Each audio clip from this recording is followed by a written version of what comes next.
Hai, Assalamualaikum. Selamat datang ke channel ni. Okey, cerita untuk hari ni dia datang daripada Encik Aiman. Kata Encik Aiman, benda ni berlaku semasa dia berada di sebuah pusat latihan PLKN. Masa tu Encik Aiman terpilih untuk menyertai kem PLKN di Negeri Sembilan. Dan di kawasan mana, tak perlulah saya bagi tahu di sini. Kata Encik Aiman, pada mulanya dia dihantar oleh keluarga ke kem PLKN, dan macam biasa, seperti orang lain, ada sesi pendaftaran. Dan setelah seminggu dia berada di sana, pada suatu hari berlaku satu kejadian yang di mana tidak akan dilupa oleh Encik Aiman sehingga ke hari ini. Ceritanya macam ni. Masa tu Encik Aiman dalam perjalanan untuk pergi ke toilet pada waktu malam. Pada waktu malam, saya sering ke tandas, kata Encik Aiman, kerana banyak minum air. Jadi bila banyak minum air, akan selalu rasa nak terkencing lah. Jadi sebelum tidur selalunya saya akan kencing dulu. Tapi kali ni walaupun dah kencing, saya rasa nak membuang lagi sekali. Tapi pada masa tu dah pukul 1:30 pagi dan semua orang dah tidur lah. Jadi Encik Aiman kejutkan rakan satu bilik Encik Aiman yang berada pada katil bawah. So katil dah berdeka 2 tingkat. Encik Aiman tidur di katil atas dan katil bawah ada kawan Encik Aiman lah. Encik Aiman kejutkan, kawan dia tak nak bangun, tidur mati. Kejutkan di katil sebelah pun sama juga, semua tak nak temankan dia sebab mereka terlalu mengantuk kan. Jadi nak tak nak, Encik Aiman terpaksa pergi ke tandas seorang diri. So inilah bermulanya.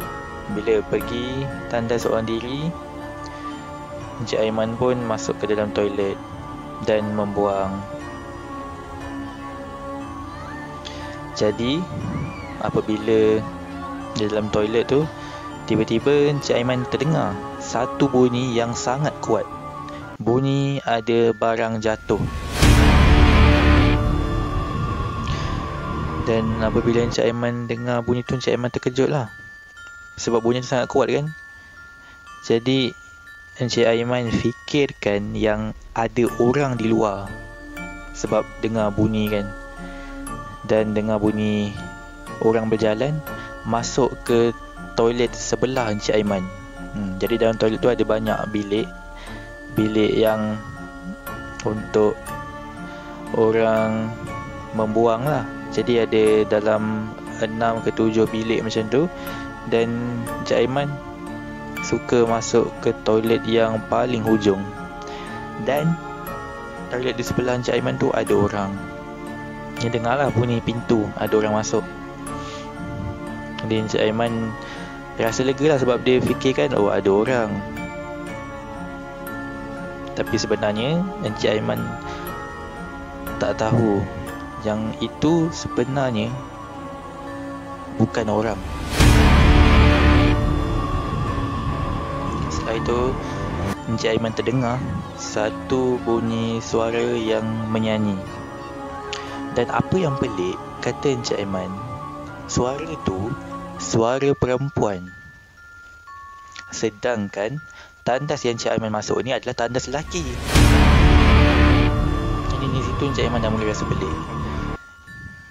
Dan dengan tidak semena-mena, Encik Aiman dah habis membuang semua dan nak keluar tu, Encik Aiman nampak pintu tandas sebelah Encik Aiman tu tertutup. Tapi apa yang mengejutkan, masa Encik Aiman lalu di toilet sebelah tu, pintu toilet sebelah tiba-tiba terbuka. Dan Encik Aiman tengok tak ada orang. Dalam toilet tu tak ada orang. Encik Aiman rasa tak puas hati, Encik Aiman cuba tolak satu demi satu pintu, dan semua toilet yang ada dalam tu tak ada seorang pun yang masuk ke dalam toilet tu. Dan Encik Aiman mula rasa pelik, kalau tak ada orang, tadi tu suara siapa? Dan bunyi yang kuat tu bunyi apa? Bila Encik Aiman pergi ke sinki pada hadapan pintu depan toilet, tak ada satu barang pun yang ada dekat situ. Sebab setiap orang dekat situ akan bawa barang hanya bila mandi saja, dan diorang akan bawa masuk balik barang ke bilik masing-masing. Jadi dalam toilet tu tak ada satu barang pun. Kalau tak ada satu barang, apa benda yang jatuh tadi? Jadi bunyi yang kuat tu bunyi apa? Jadi semasa Encik Aiman basuh tangan di sinki, Encik Aiman perasan ada satu lembaga yang melintas di belakang Encik Aiman sepantas kilat. Encik Aiman perasan ada lembaga yang melintas, tapi sangat laju, pada cermin hadapan Encik Aiman. Jadi pada cermin dekat depan sinki tu, boleh nampak dekat belakang tu ada benda yang lalu. Tapi Encik Aiman tak rasa benda tu manusia, sebab dia melintasi sangat laju. Masa tu dah mula rasa meremang dah, bulu roma dah mula naik. Dan pada ketika itu, saya terkaku dekat situ.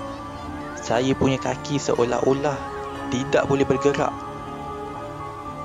kata Encik Aiman ketika itu. Encik Aiman tak tahu apa yang dia nak buat sekarang ni. Nak lari masuk bilik ke, ataupun nak lari masuk toilet semula. Kerana Encik Aiman tahu dia nampak benda tu melintas keluar toilet. Jadi Encik Aiman mula rasa takut kalau dia keluar daripada toilet, mungkin dia akan terserempak dengan benda tu.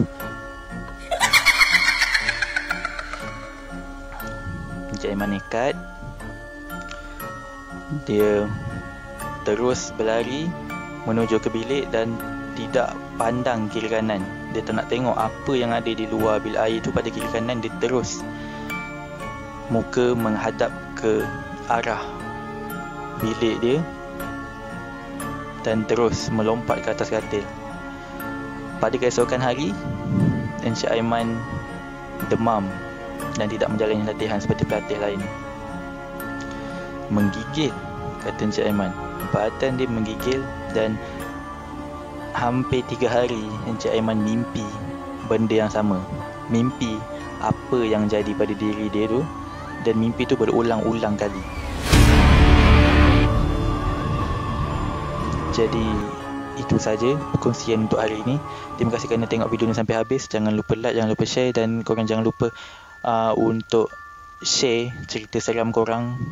Boleh share dekat link kat bawah ni. Bawah ni ada banyak sangat link media sosial yang saya sediakan, so korang boleh DM je dekat media sosial saya. Kalau tak nak type pun boleh send voice je. So nanti daripada voice tu saya akan cerita balik, dan saya akan masukkan dalam YouTube channel saya ni untuk saya ceritakan pengalaman kisah seram korang. Dan Assalamualaikum.